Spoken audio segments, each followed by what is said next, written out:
दिल्ली में सरिता विहार के नाम से एक रिहायशी इलाका है और इसी इलाके के आसपास में काफ़ी सारे खाली प्लॉट पड़े होते हैं। अधिकतर अन्य जगहों की तरह इन खाली पड़े प्लॉटों पर कूड़ा कचरा और गंदगी पड़ी होती है। इन्हीं प्लॉटों में से एक प्लॉट पर बहुत बड़ा एक कचरा का ढेर होता है। तारीख थी 21 जून 2018 की, जब एक कचरे के ढेर के आसपास से लोग आवाजाही कर रहे थे तो उस कचरा पर एक बड़ा सा बंद कार्टून का बक्स पड़ा था और एक प्लास्टिक का बोरी भी दिखाई देता है। अब आपके मन में सवाल ये आ रहा होगा कि ये कौन सी नई बात है। तो हाँ, यह एक सामान्य सी बात है, लेकिन अजीब ये था कि आसपास से गुजरते सभी लोगों को उन बक्सों से कुछ मांस की सड़ान की गंध आ रही थी। लोगों के मन में तरह तरह के सवाल आ रहे थे। कुछ ही देर में उन लोगों के वह सवाल पुलिस को बुलाने पर मजबूर कर देती है। अब कुछ ही देर के बाद सरिता विहार के थाने की पुलिस अब वहां पहुंचती है और उन बक्स को खोलती है। जैसे ही उनको अंदर का नज़ारा दिखाई देता है, सभी के होश पाख्ता हो जाते हैं, क्योंकि कचरे पर पड़ी उस बॉक्स में एक लाश ठूस ठूस कर बंद होती है और वह लाश साबुत नहीं बल्कि 7 टुकड़ों में कटी हुई प्लास्टिक और चावल की बोरियों में पैकिंग करके उसे उस कचरे के ढेर पर फेंका गया था। उस लाश के हाथ, पैर, सर और धड़ अलग अलग थे। सर और हाथ एक बोरे में बंद थे पर और कटे हुए हिस्से एक कार्टून बक्स में बंद थे। लाश को इस तरह से फेंका गया था जैसे कोई कूड़ा कचरा के ढेर पर फेंक दिया हो। अब पुलिस लाश को पहचानने की कोशिश करती है, लेकिन उसका चेहरा इतना खराब हालत में था कि चेहरे से उसकी पहचान करना असंभव सा था। हाँ, पुलिस शव देखकर ये पता लगा लेती है कि लाश किसी महिला की ही है। पुलिस सबसे पहले आसपास के लोगों से ही पूछताछ करती है कि क्या कोई इस लाश को पहचानता है। जमा भीड़ ने लाश को पहचानने से इनकार कर देती है, क्योंकि वह लाश दिखने में बहुत ही डरावनी लग रही थी। यहाँ तक कि पुलिस वाले भी यह सब देख कर सकते में थे कि कोई ऐसे कैसे कर सकता है। ये तो साफ था कि यह मामला कत्ल का ही है। इसीलिए पुलिस उस वक्त उस लाश को पोस्टमार्टम के लिए भेज देती है। उसके बाद वह अपनी जांच शुरू करती है। इस केस में पुलिस सोच रही थी कि शुरू कहाँ से की जाए, क्योंकि पुलिस को उस लड़की का नहीं नाम मालूम था, नहीं पता, क्योंकि पुलिस के पास तो था तो सिर्फ एक बोरी, एक बॉक्स और उसमें रखी हुई लड़की के टुकड़ों में लाश। इसके सिवा कुछ नहीं था। पुलिस अपना दिमाग लगाती है और उस बॉक्स को देखती है जिस बॉक्स में उस लड़की की लाश मिली थी। उस कार्टून बॉक्स पर कुछ स्टिकर, एक कोड और उस कुरियर कंपनी का पता लिखा हुआ था। यह सब देखकर पुलिस को कुछ उम्मीद मिली कि शायद यहाँ से हमें कुछ सुराग मिल जाए, जिसके माध्यम से इन्वेस्टिगेशन आगे बढ़ाया जाए। उस बॉक्स पर जिस भी कुरियर कंपनी का पता लिखा हुआ था, वह कंपनी गुड़गांव में मौजूद थी। उसके बाद पुलिस तुरंत गुड़गांव उस कंपनी के ऑफिस में पहुंचती है और उस कार्टून बॉक्स की तस्वीर कंपनी के ऑफिस के मैनेजर को दिखाती है और पूछती है कि इस तरह के बॉक्स आपकी कंपनी से कोई ले गया था, उसका नाम पता चाहिए। और कंपनी का मैनेजर जवाब में कहता है, हाँ देता हूँ। इसी तरह के बॉक्स में एक कस्टमर UAE से कुछ सामान मंगवाया था। कस्टमर का नाम जावेद अख्तर है, जिसका अस्थायी पता अलीगढ़ का है। पुलिस के एक टीम तुरंत अलीगढ़ के लिए निकल जाती है। दूसरी टीम लड़की को जिस बोरी में पैक किया गया था उसे पहचानने के लिए आसपास के मार्केट में पूछताछ करने निकल जाती है। इस दौरान पुलिस आसपास के 100 से भी ज़्यादा किराना और परचून के दुकानों पर पूछताछ करती है, लेकिन वहां से उन्हें कोई भी जानकारी नहीं मिला। अब पुलिस की टीम अलीगढ़ जावेद अख्तर के घर पहुंच चुकी थी और जावेद अख्तर पुलिस को अपने घर पर ही मिल जाता है। पुलिस वहां भी जावेद को वह बॉक्स की तस्वीरें दिखाती है और जावेद बॉक्स की तस्वीरें देखकर पहचान जाता है और कहता है, हाँ यह बॉक्स 3 साल पहले मैंने UAE से मंगवाया था। जावेद एक और बात कहता है कि जब मैंने इन बॉक्सों में से सामान निकाल ली थी तब खाली बॉक्सों को अपने घर काम करने वाली नौकरानी को दे दिया था और कुछ बचे हुए खाली बॉक्स शाहीन बाग वाले अपने खाली मकान में रखवा दिए थे और उस मकान को किराए पर दे रखा था। पुलिस की ये छानबीन अब आगे बढ़ती जा रही थी। पुलिस जावेद अख्तर को शाहीन बाग वाले उस मकान पर चलने को कहती है जहां पर एक्स्ट्रा बॉक्स और किराएदार रहते हैं। अब पुलिस जावेद को अपने साथ लेकर शाहीन बाग उसी पते पर पहुंची जहां जावेद का मकान था, जो मकान एक इंजीनियर साजिद अंसारी उसके परिवार को किराए पर दे रखा था। लेकिन जैसे ही पुलिस उस मकान के दरवाजे पर पहुंचती है तो देखती है कि दरवाजे पर ताला लटका हुआ है और यहीं से साजिद अंसारी पर पुलिस की शक की सुई जा टिकती है, क्योंकि साजिद अपने 2 बच्चों, अपनी पत्नी और भाई सहित वहां से बिना मकान मालिक को बताए घर छोड़ गया था। जब पुलिस वहां आसपास लोगों से इस बारे में पूछती है तो पड़ोसी बताते हैं कि साजिद ने तो वह घर छोड़ दिया है, अब शायद वह कहीं और जाकर रह रहा होगा, क्योंकि वह 2-3 दिनों से इस घर को छोड़ देने की बातें कह रहा था, जैसे कि अमूमन शहरों में होता है।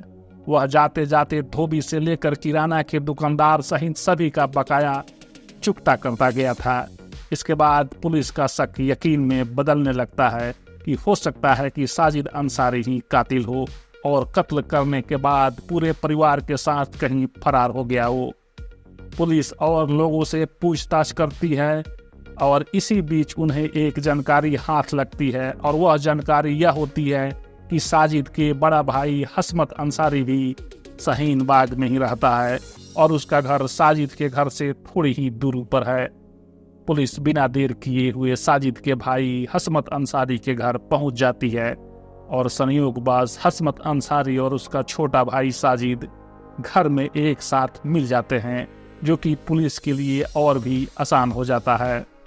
अब यह इन्वेस्टिगेशन बॉक्स से जुड़ते जुड़ते साजिद तक पहुंच चुकी थी, लेकिन सवाल यह था कि क्या साजिद ही कातिल है? अगर नहीं तो वह जावेद अंसारी के किराए के घर को अचानक क्यों बिना बताए छोड़ गया, और वह भी अपने अड़ोस पड़ोस के लोगों से बिना अपना ठिकाना बताए? अगर साजिद ही अपनी पत्नी की कातिल है तो फिर क्यों उसको मारा होगा? सवाल तो काफ़ी थे, लेकिन सब कुछ इस कहानी में धीरे धीरे साफ होता जाएगा और अंत में कौन कातिल निकलेगा इसके लिए थोड़ा सा इंतजार करना होगा। पुलिस साजिद से पूछताछ करती है, लेकिन साजिद और उसका भाई हसमत बात घुमाते रहते हैं और पुलिस को अपने झूठी बातों में उलझाने की कोशिश करते हैं। यहाँ तक कि किराए के मकान को अचानक छोड़ देने की बात को भी महज संयोग ही बताते हैं, लेकिन पुलिस भी उनके जवाब से संतुष्ट नहीं हो रही थी।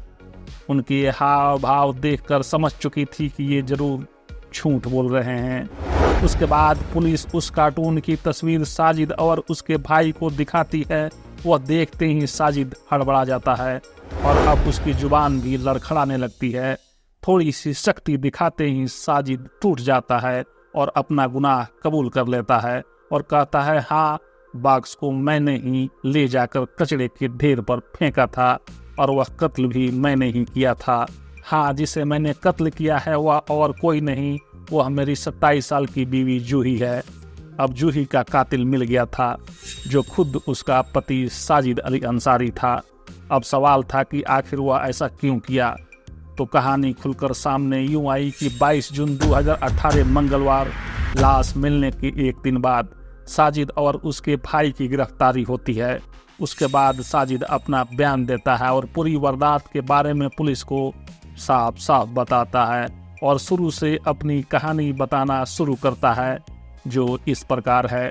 साल था 2014, जब बिहार चंपारण की रहने वाली जूही के पास एक अनजान लड़का का फोन कॉल आता है और वह लड़का कोई और नहीं बल्कि साजिद अली अंसारी होता है।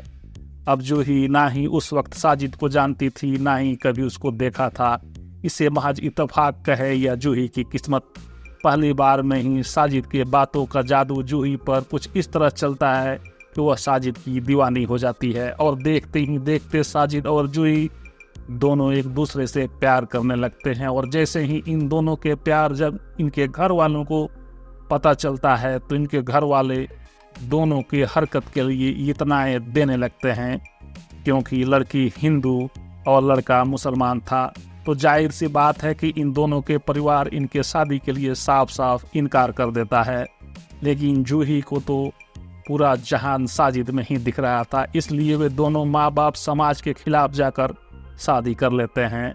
साजिद इंजीनियरिंग कर रखी थी लेकिन वह अब तक बेरोजगार था, वहीं जूही एक अच्छे संपन्न परिवार से थी। शादी के बाद बेरोजगारी की वजह से इन दोनों के खाने के लाले पड़े थे। रोजगार के तलाश में दिल्ली आ जाते हैं। ये दोनों शादी के बाद 2015 में दिल्ली के किराए के मकान में रहने लगते हैं और एक नौकरी की तलाश करने लगते हैं। लेकिन अभी भी साजिद को कोई भी ढंग की नौकरी नहीं मिल पाई थी, इसलिए कोई छोटे मोटे काम काज मजदूरी करके दोनों गुजारा करने लगते हैं। अब यह सिलसिला चलता रहता है और उनके 2 बेटे हो जाते हैं। साजिद के परिवार और खर्च बढ़ते जा रहा था, जिसकी वजह से साजिद और उसका परिवार बहुत ही बुरे दौर से गुजर रहा था। उनके आर्थिक स्थिति इतनी खराब हो चुकी थी कि पैसों के लेकर रोज रोज दोनों मियाँ बीवी के बीच झगड़ा होने लगे थे। और इसी बीच साजिद किसी और लड़की के चक्कर में पड़ जाता है और यह बात साजिद की बीवी जूही को कुछ ही दिनों में पता चल जाता है।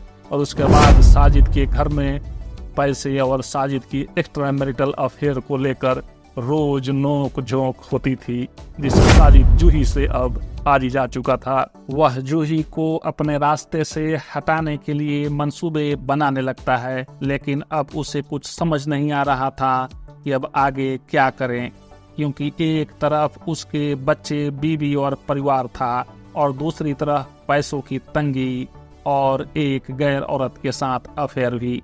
एक दिन साजिद और उसके साथ रह रहा उसका भाई इश्तियाक शाहीन बाग में रह रहे एक और भाई हसमत अंसारी के घर जाते हैं और फिर तीनों जूही को हमेशा हमेशा के लिए रास्ते से हटाने की योजना बना डालते हैं। साजिद प्लान के मुताबिक घटना वाले दिन यानी 20 जून से पहले सभी दुकानदारों के कर्ज चुकता करने लगता है और सबसे कहता है कि हम लोग पूरे परिवार के साथ घर छोड़कर कहीं और रहने जा रहे हैं। लेकिन वो किसी को यह नहीं बताता कि वह कहाँ जाकर रहेगा। उस वक्त साजिद और उसके परिवार जावेद अख्तर के किराए के मकान में रह रहे थे। रविवार का दिन था, तारीख थी 20 जून 2018। शादी एक चोपर यानी मांस काटने वाली बड़ा सा छुरा खरीद कर लाता है। उसके बाद साजिद दिन में ही अपने दोनों बच्चों को अपने भाई हसमत के घर ले जाकर छोड़ देता है। अब जूही के कत्ल की पूरी फाइनल तैयारी हो चुकी थी। जैसे रात होती है साजिद घर में आता है और देखता है कि उसकी बीवी एकदम चुपचाप बैठी हुई है, इसीलिए वह आगे बढ़कर अपने बीवी जूही को अनाप शनाप बकने लगता है। इसी बात पर जूही खड़ी हो जाती है और जमकर दोनों के बीच झगड़ा शुरू हो जाता है। जूही को इस बात की बिल्कुल भी खबर नहीं थी। वह साजिद को एकदम से आकर इस तरह झगड़ा करना एक चाल है और वही साजिद इस इंतजार में था कि जूही कब अपने आगोश में आए और मैं इस पर हमला कर दूं। इतने में साजिद जूही के पास जाकर दोनों हाथों से जोर लगाकर जूही का गला दबा देता है और उसे फर्श पर पटक कर तब तक गला दबाता है जब तक उसकी जान न निकल गई। चंद मिनटों में जूही की सांसें थम जाती है। फिर वह चेक करता है कि जूही पूरी तरह से मर चुकी है कि नहीं। कुछ ही समय के बाद साजिद को जब यकीन हो जाता है कि जूही मर चुकी है, फिर साजिद रात में ही अपने दोनों भाइयों को फोन करके अपने घर बुला लेता है। कुछ देर में दोनों भाई इश्तियाक और हसमत साजिद के घर पहुंच जाते हैं और लाश को ठिकाने लगाने की कोशिश में लग जाते हैं। सबसे पहले तो तीनों जूही के लाश को उठाकर वाशरूम में ले जाते हैं। फिर साजिद अपने भाई इश्तियाक को लाकर चाकू देता है जो उसने पहले ही बाजार से लाकर रख लिया था और कहता है कि इस लाश को टुकड़े कर दो। फिर इश्तियाक साजिद से वो चाकू लेता है और जूही के सर, धड़ और पैर 7 अलग अलग टुकड़ों में काट देता है। फिर जूही के चेहरे को बुरी तरह से डैमेज कर देता है ताकि लाश को कोई पहचान न सके।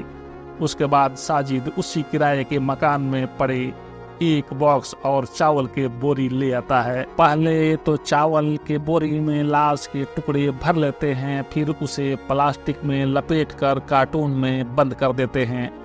उन्होंने लाश को कुछ इस तरह से पैक की थी कि खून का एक कतरा भी न टपके।